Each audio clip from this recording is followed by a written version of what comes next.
Hello, my name is Alistair Mascarenhas, and today I will be presenting my poster titled Geomechanical Characterization of Turbidite Deposits in the Montney Formation.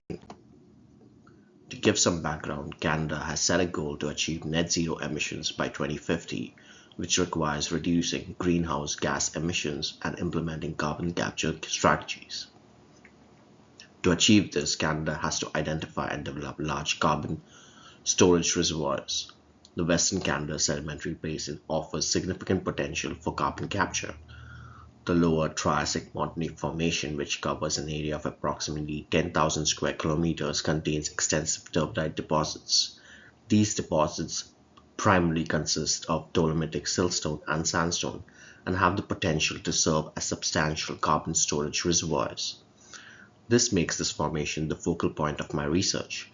Below is the location of the first well that I'll be working on. The reason behind this study is mainly to find new storage reservoirs. Despite extensive research being done on reservoir sedimentology and stratigraphy in the Western Canada Sedimentary Basin, there remains a significant gap in data concerning the mechanical properties of these turbidite reservoirs. This study aims to address the gap by exploring the potential of turbidite reservoirs within the Montney Formation as secondary storage sites. Through geomechanical testing, the study will evaluate the mechanical integrity of these formations to determine the suitable long-term carbon storage areas. Additionally, the overall objective is to model and estimate the storage capacity of the turbidite facies within the Montney Formation. Next, we focus on the project workflow. Core samples were provided by Alberta Energy Regulator. Multiple samples from the turbidite sandstone and shale siltstone sections were cored in two directions. These samples were prepared and tested according to the ASTM guidelines. In phase 1, the samples were milled and end-grinded to achieve perfectly parallel surfaces. In phase 2, pre-CT scans and ultrasonic wave measurements were taken. The samples were then split into two groups based on their bulk densities to allow for comparison before and after aging. 3 tests are going to be performed on these samples: Brazilian disc test, unconfined compressive strength, and triaxial test for both groups using a specialized load frame where the applied load and the corresponding vertical displacement will be recorded. Additionally, digital image correlation (DIC) was used to capture detailed deformation patterns, fractures, and strains within the sample. In phase 3, the data will be analyzed to evaluate the mechanical properties of the samples before and after aging to assess their suitability for carbon capture and storage.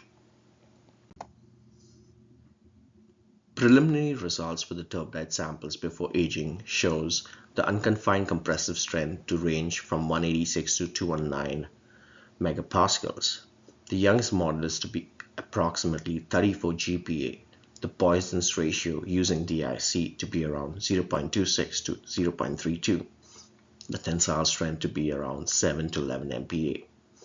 The figure on the right displays the pre-CT scan image for the UCS and the Brazilian disc sample. The second image shows the DIC taken in the elastic zone, and the third image is closer to the yield point. The last image represents the post-failure CT scan of the turbidite samples. This study aims to assess the potential of turbidites for CO2 storage by examining how their mechanical properties change after CO2 exposure. By studying samples from multiple wells, we can estimate the extent of the turbidite formation and evaluate if they are suitable for long-term CO2 storage.